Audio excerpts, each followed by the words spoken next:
Hi guys, Sarah here at Henham Yoga Studio with the rain whipping around in the background behind us. And today we're going to talk about wrists because a lot of people suffer from forearm, wrists or thumb injuries. People have carpal tunnel, repetitive stress injuries. And even if you don't, even if you've got perfectly healthy wrists and a good degree of flexibility and rotation within the wrist, you still might want to do a wrist warm-up every now and again just to keep things fine-tuned. So today is going to be a wrist warm-up. I'm going to pack in as many wrist exercises as we can. We'll start with the crystal ball. So bringing your forearms together, interlacing your fingers and rolling your hands around in a circle. You might get some weird crackles out of the joints as they slide past each other. Reverse the direction. As long as it's not causing you any pain, it's a good thing. So it just is a sign that your bones and your muscles and tendons and ligaments are moving in your body. Good. And then release the elbows out to the side, relax the shoulders down, lift one elbow, drop the other, and we'll start to make a snake with our arms. So another favorite one, just to get some length and strength into the forearms and the wrists.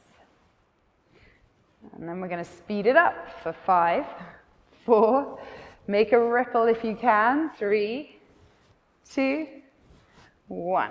Good job. Take the palms down to face up, roll the shoulders up, back and down, extend your right arm out in front of you and pull the fingers back, straightening the elbow if you can. Squeeze shoulders up to ears, breathe in, breathe out, relax shoulders back. So you should get a good stretch through the forearm. And then release the left hand, hook underneath to hook the thumb. Keep the fingers spread nice and wide, and obviously you're using your own strength, so don't pull too hard, but you're pulling that thumb back to stretch through the base of the thumb muscle. Inhale, shoulders to ears. Exhale, relax. Good. And then take hold of the first finger and gently extend the arm and pull the finger back towards you. Middle finger, breathe in, breathe out. Ring finger, good stretch through the base there. And the little pinky finger. If you want to make it more intense, spread the fingers wide. Good, and then drop your hands into your lap, roll your shoulders up, back and down to release any tension that's accumulated there. Left forearm to the sky, palm facing up. Pull 4 fingers back in towards you. Inhale, squeeze shoulders up to ears, and exhale, relax. And the good thing about these exercises is if you've got an injury on one side of your wrist, one side rather than the other side, you can adjust it to suit you. So you can go a lot more gently if you wish, if you've got any pain anywhere. And then take the right hand off, hook it underneath. So thumbs are hooked like the wings of a bird. Spread the fingers wide, keep the forearm rotating up to the ceiling. Breathe in, squeeze shoulders high. Breathe out to relax. Take the first finger, gently draw it back towards your forearm. And then the middle finger. And this is so great. You can feel that good stretch down through the tendons. Ring finger. Making it more intense by pushing the palm forward, arm is straight. And then the pinky finger. Good job. And release and shake it out. We're going to take circles with our hands, but first of all, if you're sitting cross-legged, just change the cross of your legs because your feet can your ankles can get a bit squeezed, all the blood coming out of them and get pins and needles. And then start to rotate the hands like you're taking diving circular motions in with the hands. So you're coming in and up. And if sitting cross-legged isn't comfortable for you, sit or stand however you want. Bring the backs of your hands together above your head. Inhale, reach up, look up. And then drop the right hand behind and bring the palms together so the wrists across. Bend the elbows and rotate the hands in towards your heart in prayer and release them out. Good. And then shake the hands. We're going to take a different rotation. So before we went in, this time we're going to go out with our circles.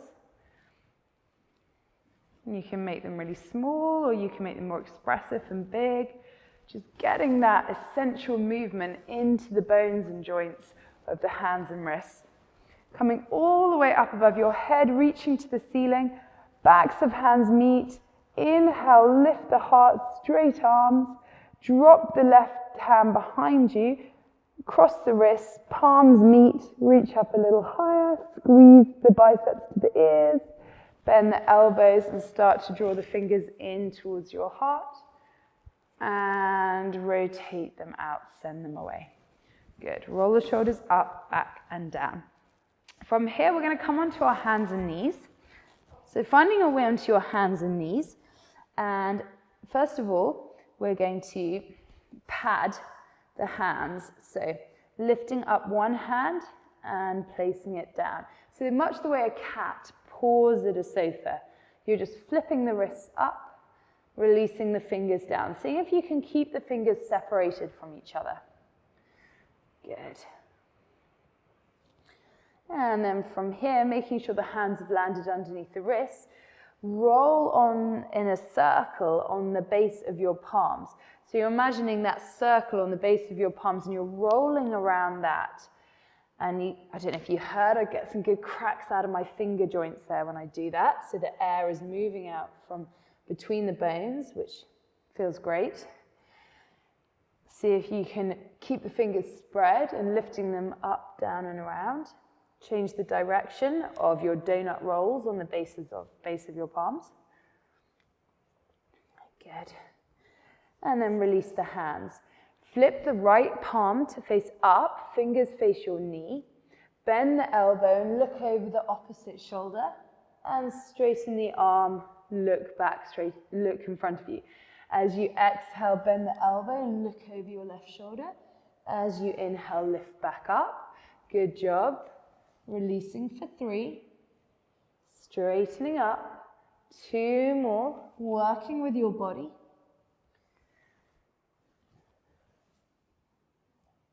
Good. And then turning those fingers out to the side for a second, seeing how it feels if you just rock the weight over onto that wrist and then away. So again, this is where if you have a wrist injury on one side, it might show up. Flip your left palm to face up, fingers face your knee, bend the elbow, look over the opposite shoulder. Breathe in to straighten, breathe out to release. Inhale, straighten. Exhale, release. Inhale, straighten. Exhale, release. One more for luck. Good job. Turn the fingers to face out to the side and practice just taking the weight into that wrist, rocking it towards and away. Seeing if there's any issue on that side. And then flip both fingers to face forward, spread the fingers wide, lift just the first finger. You can feel it activates all the finger muscles in a really strange way, and release it back down. See if you can lift the middle finger, see how that feels through the top of your hand, and release. And then lift the ring finger on its own, which is quite hard, so just the ring finger, mine only hovers like a millimeter off the mat, and place it back down. And then lift the pinky finger, which is the hardest one yet, and it feels really horrible, so only give that a quick go. Okay, and then from here, we're going to take the fingers out, so they face out like duck's feet, and take a little rock from side to side, transferring weight from shoulder to shoulder. And make sure that instead of the chest collapsing and dumping extra weight into the wrist, you're rounding up through the scapula, through the upper back. Your arms are straight and strong, and you're taking some of the weight out of the wrist by using the torso, pulling the navel into the spine. From here, we're going to take more of a wrist rotation. So if it feels good for you, you turn the fingers all the way to face the kneecaps, hands shoulder distance apart. If it doesn't feel good, only go as far as works for your body. Don't force anything. It's not going to win you a gold medal in wrist rotation. But if your body does move in that direction, for example, this feels good to me, you might not feel anything if you're hypermobile. And then perhaps you rock back, lift the palms, transfer the weight forward, shoulders over wrists, rock back. And this is such good strengthening for the forearm. So particularly if you play tennis, this is a good one. Good job. And release the hands to face forward.